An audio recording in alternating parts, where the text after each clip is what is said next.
The rain had been falling over Paris since morning, turning the streets into rivers of gold under the glimmering streetlights. Inside the towering mansion of the Beaumont family, chandeliers burned softly, casting diamonds of light across polished marble floors. Every corner of the house whispered wealth, history, and secrets. Elodie Moreau, the maid's daughter, wiped her damp shoes before stepping into the grand hall. She wasn't supposed to be here.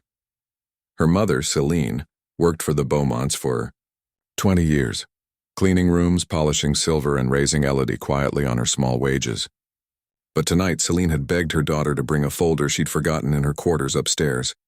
"Go straight in, don't talk to anyone," her mother had warned over the phone. Madame Beaumont is hosting an art gala tonight.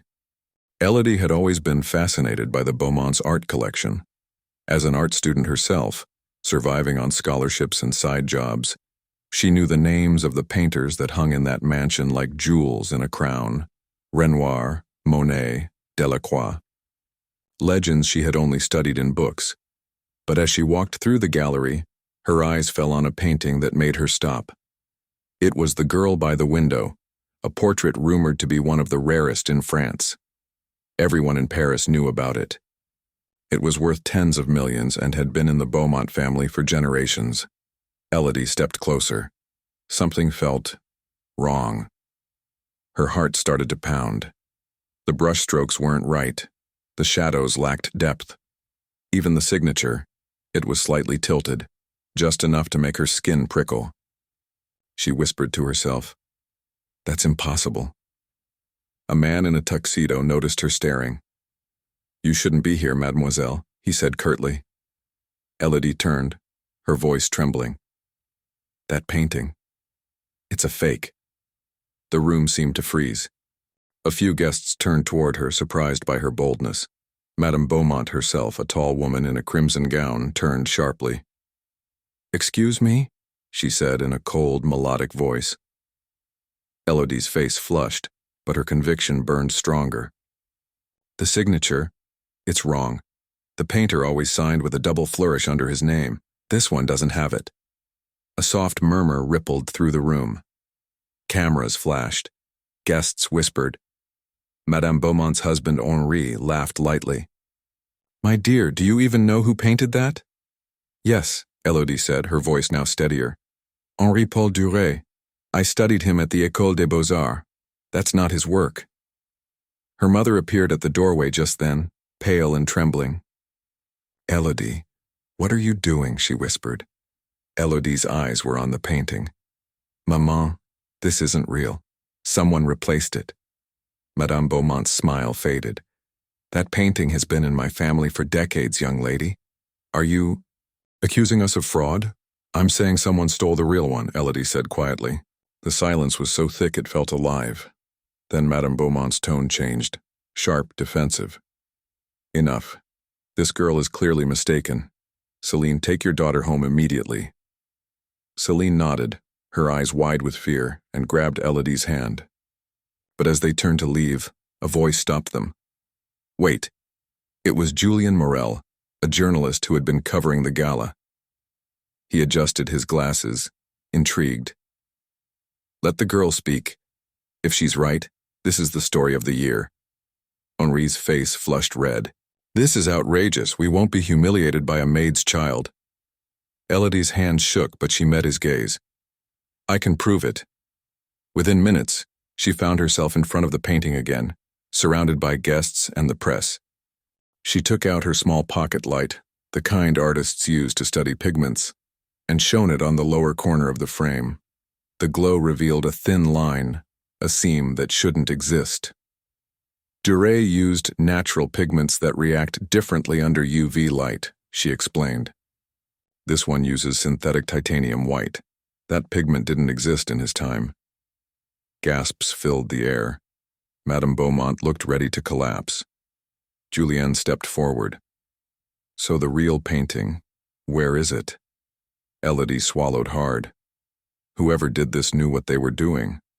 "This is a professional forgery." Her mother pulled her close, whispering desperately, "Please stop this, they'll ruin us." But Elodie couldn't stop. Her instincts, her love for art, for truth, were stronger than fear. Within days, news exploded across Paris. "Famous Beaumont masterpiece exposed as fake by Maid's daughter," screamed the headlines. Investigations followed. Experts confirmed Elodie's discovery, but what came next shocked everyone. Police traced the forgery to a private restorer and found in his ledger that he had been paid by none other than Henri Beaumont himself. Apparently, Henri had lost millions in failed investments. He'd secretly sold the original painting 5 years ago to a collector in Switzerland, then replaced it with a fake to protect the family's reputation. When the truth broke, the scandal shattered the Beaumont empire overnight. Céline was fired, but this time, without shame. She left that mansion with her daughter, holding her head high for the first time in years. A few days later, Julien Morel visited them in their tiny apartment. "You know," he said, smiling at Elodie, "you didn't just expose a fake painting. You exposed a fake world, where the rich hide behind lies and the poor stay silent." Elodie looked down. "I never wanted fame. I just wanted the truth." Julien nodded. "That's why people believe you." Weeks passed. Elodie's story spread far beyond France. Art institutions invited her to speak about forgery detection. Museums offered her internships. One even offered to sponsor her next exhibition. But the biggest surprise came one rainy evening when a package arrived at their door.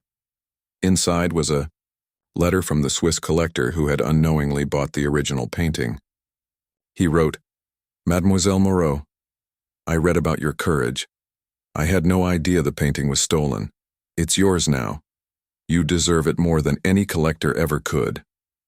Tears filled Elodie's eyes as she unwrapped the canvas.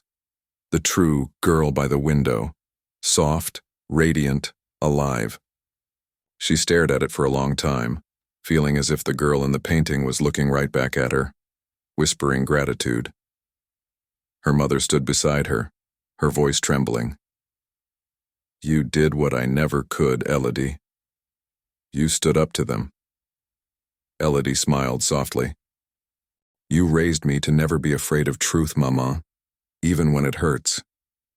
Months later, that same painting hung in a public museum, not hidden behind the walls of the rich, but open for everyone to see. A small plaque beneath it read, "Donated by Elodie Moreau, discovered by the daughter of a Maid, defender of truth." At the opening ceremony, journalists asked her how it felt to bring justice. Elodie looked around at the crowd, at her mother, smiling through tears, at the children staring up at the painting with wonder. "It's not about revenge or glory," she said softly. "It's about remembering that truth, no matter who speaks it, has power. Even the smallest voice can echo through the halls of the mighty." And when the applause filled the hall, Céline reached for her daughter's hand. Elodie whispered, "For every maid, for every dreamer who was told they don't belong, this is for them." Outside, the rain had stopped. The sky opened, golden and clear, reflecting off the museum glass like a promise. Morale: the truth can be silenced, hidden, or painted over, but it never disappears. No matter how humble your beginnings, courage and honesty can turn even the smallest voice into a revolution.